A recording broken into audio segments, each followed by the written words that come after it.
Assalamualaikum warahmatullahi wabarakatuh. Alhamdulillahilladzi nawwara qulubal wasilina bimusyahadati jamalihi miwara'il astar. Wassalatu wassalamu ala sayyidinal mukhtar wa ala alihil adhar wa ashabihil akhyar, amma ba'd. Ilahi anta maksudi wa ridhaka matlubi, a'tini mahabbataka wa ma'rifatak. Ikhwan wal akhwat rahimakumullah. Baginda Rasulullah sallallahu alaihi wa alihi wasallam menyampaikan bahwa orang yang beribadah saum akan mendapatkan dua kebahagiaan. Beliau bersabda, "Lisaimin farhatani, farhatun indal iftar wa farhatun inda ru'yati." Bagi orang yang berpuasa akan mendapatkan dua kebahagiaan. Kebahagiaan yang pertama ketika iftar, kebahagiaan yang kedua ketika ru'yah. Wa qala ahlu syariah, ulama ahli syariat berkata, al-muradu minal iftar, yang dimaksud dengan iftar adalah al-aqlu inda ghurubi syams, berbuka puasa ketika matahari terbenam.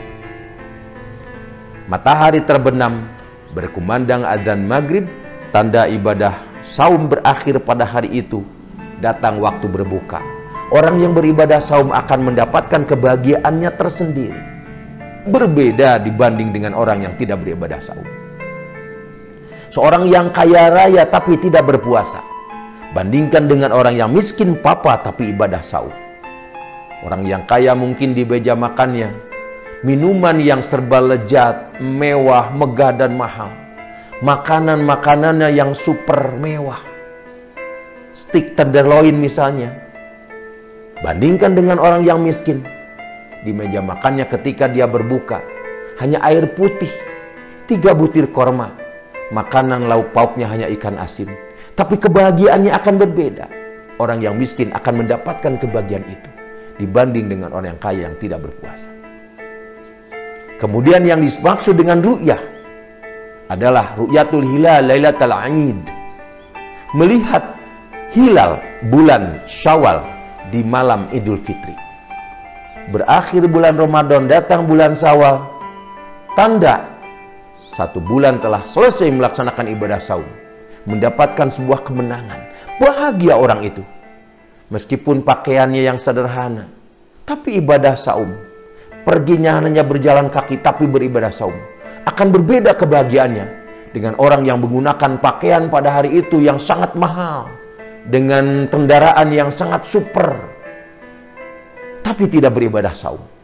Kebahagiaannya akan berbeda.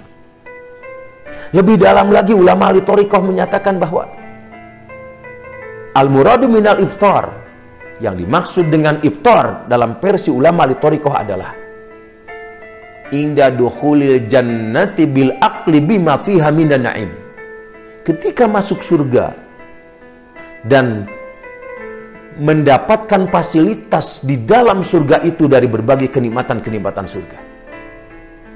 Surah Al-Baqarah ayat 25 saja menggambarkan kebahagiaan surga. Anna lakum jannatin tajri min tahtihal anhar. Sesungguhnya bagi penduduk surga adalah surga yang mengalir di bawahnya sungai-sungai. Kullama ruzikum minha min thamarati rizqan qalu hadzal ladzi ruzikna min qabl. Ketika diberikan kepada mereka buah-buahan, mereka menyatakan bahwa inilah buah-buahan yang telah diberikan sebelumnya. Wa utubihi mutasyabiha. Memang mereka diberikan semisal yang sudah diberikan. Walahum fiha azwajum mutahharah. Bagi penduduk surga di dalam surga itu azwajum mutahharah, bidadari-bidadari yang suci. Wa hum fiha khalidun. Dan bagi mereka di dalam surga khalidun, kekal abadi. Lebih dalam lagi orang yang berpuasa. Wa minna ru'yah, yang disebut dengan ru'yah dalam pandangan ulama ahli thariqah adalah ru'yatullahi ta'ala yaumal qiyamah, melihat Allah Ta'ala pada hari kiamat. Binadaris sirri mu'ayyanah, dengan pandangan sir, dengan pandangan rahasia mu'ayyanah yang nyata. Dalam kesempatan berikut mudah-mudahan kita bisa menjelaskan tentang ru'yatullah ta'ala, melihat Allah subhanahu wa ta'ala. Jadi double sekali orang yang melaksanakan ibadah saum, insya Allah akan mendapatkan berbagai kebahagiaan seperti yang tadi telah dijelaskan. Akhirul kalam, wallahul muwafiq ila aqwamit thoriq. Assalamualaikum warahmatullahi wabarakatuh.